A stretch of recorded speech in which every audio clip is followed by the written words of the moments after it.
आप सबका भगवती चैनल में स्वागत है। आज हम आप लोग को कार्तिक महात्म्य स्कंद पुराण के अनुसार सुना रही हूँ। कार्तिक मास की श्रेष्ठता तथा उसमें करने योग्य स्नान, दान, भगवत पूजन आदि धर्मों का महत्व। नारायणं नमस्कृत्य नरं चैव नरोत्तमं देवीं सरस्वतीं चैव ततो जयमुद्रयेत्। भगवान नारायण नर श्रेष्ठ नर तथा सरस्वती देवी को नमस्कार करके जय स्वरूप इतिहास पुराण का पाठ करना चाहिए। ऋषि बोले, सूत जी, हम लोग कार्तिक मास का महात्म्य सुनाना चाहते हैं। सूत जी बोले, ऋषियों, तुमने मुझसे जो प्रश्न किया है उसी को ब्रह्मा पुत्र नारद ने जगत गुरु ब्रह्मा से इस प्रकार पूछा था। पितामह, मासों में सबसे श्रेष्ठ मास, देवताओं में सर्वोत्तम देवता और तीर्थों में विशिष्ट तीर्थ कौन है, यह बताइए। ब्रह्मा जी बोले, मासों में कार्तिक, देवताओं में भगवान विष्णु और तीर्थों में नारायण तीर्थ, जिसको बद्रिका आश्रम कहते हैं, यह श्रेष्ठ है। ये तीनों कलयुग में अत्यंत दुर्लभ है। इतना कहकर ब्रह्मा जी ने भगवान राधा कृष्ण का स्मरण किया और पुनः नारद जी से कहा, बेटा, तुमने समस्त लोगों का उद्धार करने के लिए यह बहुत अच्छा प्रश्न किया है।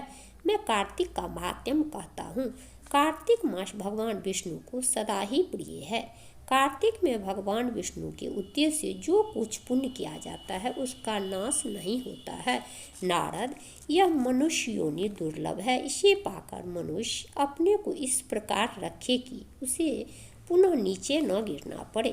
कार्तिक सब मासों में उत्तम है। पुण्यमय वस्तुओं में सबसे अधिक पुण्यतम और पावन पदार्थों में सबसे अधिक पावन है। इस महीने में 33 कोटि देवता मनुष्य के निकट हो जाते हैं और इसमें किए हुए स्नान, दान, भोजन, व्रत, तिल, धेनु, सुवर्ण, रजत, भूमि, वस्त्र आदि के दानों को विधि पूर्वक ग्रहण करते हैं।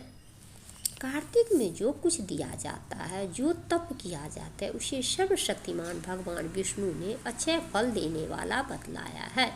भगवान विष्णु के उद्देश्य से मनुष्य कार्तिक में जो कुछ दान देता है उसे वह अक्षय रूप में प्राप्त करता है। उस समय अन्नदान का महत्व अधिक है। उसमें पापों का सर्वथा नाश हो जाता है। जो कार्तिक मास में प्राप्त हुआ देख पराये अन्न को सर्वथा त्याग देता है, वह अतिकृच्छ यज्ञ का फल प्राप्त करता है। कार्तिक मास के समान कोई मास नहीं है। सतयुग के समान कोई युग नहीं, वेदों के समान कोई शास्त्र नहीं और गंगा जी के समान दूसरा कोई तीर्थ नहीं है। इसी प्रकार अन्य दान के सदृश दूसरा कोई दान नहीं है।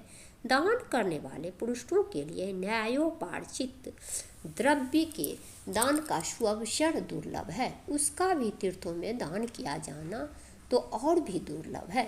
मुनि श्रेष्ठ, पाप से डरने वाले मनुष्यों को कार्तिक मास में शालग्राम शिला का पूजन और भगवान वासुदेव का स्मरण अवश्य करना चाहिए।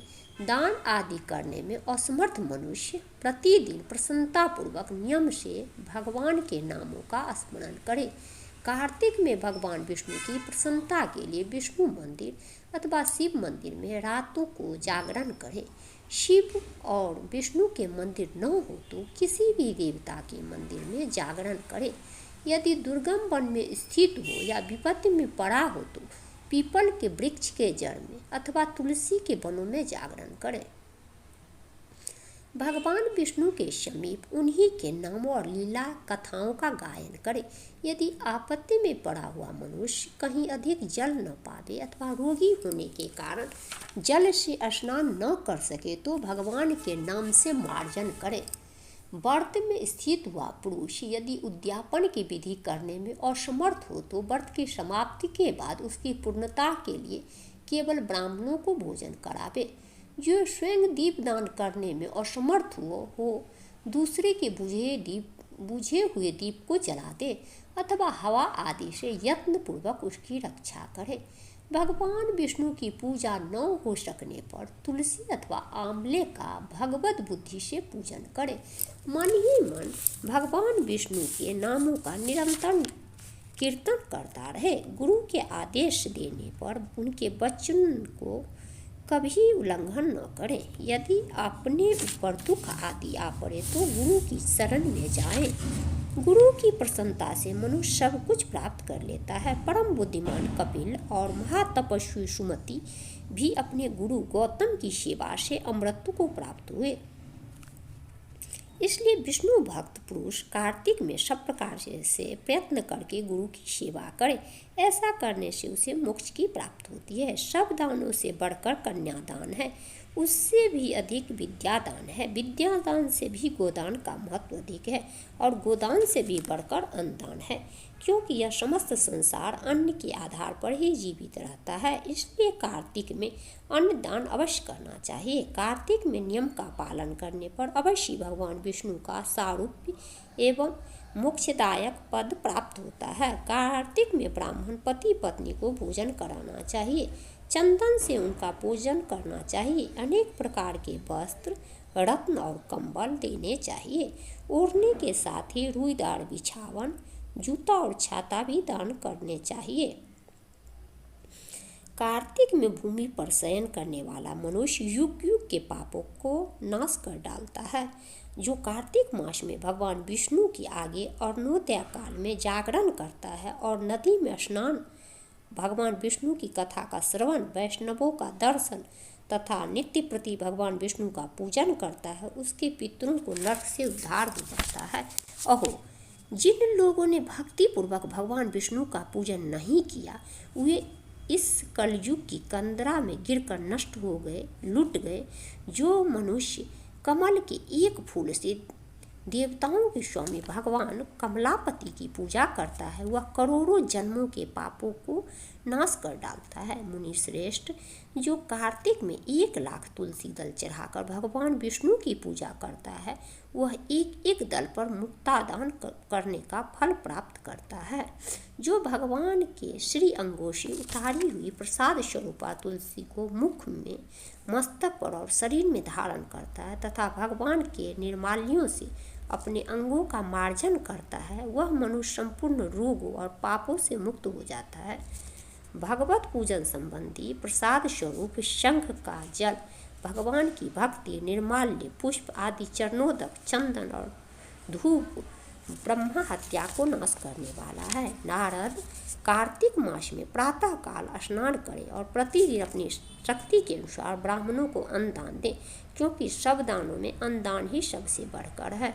अन्न से ही मनुष्य जन्म लेता है और अन्न से ही बढ़ता है। अन्न को समस्त प्राणियों का प्राण माना गया है। अन्नदान करने वाला पुरुष संसार में सब कुछ देने वाला तथा संपूर्ण यज्ञों का अनुष्ठान करने वाला है। पूर्व काल में सत्यकेतु ब्राह्मण ने केवल अन्नदान से सब पुण्यों का फल पाकर परम दुर्लभ मोक्ष को प्राप्त कर लिया। कार्तिक मास में अनेक प्रकार के दान देकर भी यदि मनुष्य भगवान का चिंतन नहीं करता तो ये दान उसे कभी पवित्र नहीं करते।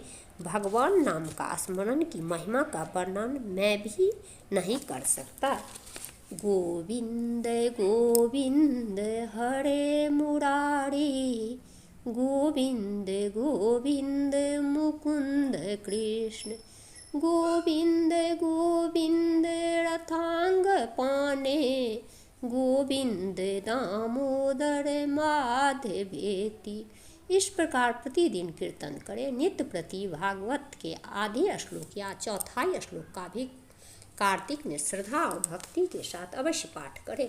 जिन्होंने भागवत पुराण का श्रवण नहीं किया, पुराण पुरुष भगवान नारायण की आराधना नहीं की और ब्राह्मणों के मुख रूपी अग्नि में अन्न की आहुति नहीं दी, उन मनुष्यों का जन्म व्यर्थ हो गया। देवर्षि, जो मनुष्य कार्तिक मास में प्रतिदिन गीता का पाठ करता है, उसके पुण्य फल का वर्णन करने की शक्ति मुझ में नहीं है। गीता के समान कोई शास्त्र न तो हुआ है और न होगा। एकमात्र गीता ही सदा सब पापों को हरने वाली और मोक्ष देने वाली है। गीता के एक अध्याय का पाठ करने से मनुष्य घोर नरक से मुक्त हो जाता है, जैसे जड़ ब्राह्मण मुक्त हो गया था। 7 समुद्रों तक पृथ्वी का दान करने से जो फल प्राप्त होता है, साल ग्राम शिला के दान करने से मनुष्य उसी फल को प्राप्त कर लेता है। अतः कार्तिक मास में स्नान तथा दान पूर्वक सालग्राम शिला का दान अवश्य करना चाहिए और भगवान विष्णु का कीर्तन अवश्य करना चाहिए। ओम नमो भगवते वासुदेवाय। ओम नमो भगवते वासुदेवाय। ओम नमो भगवते वासुदेवाय। श्री कृष्णाय वयं नमः। श्री हरि शरणं।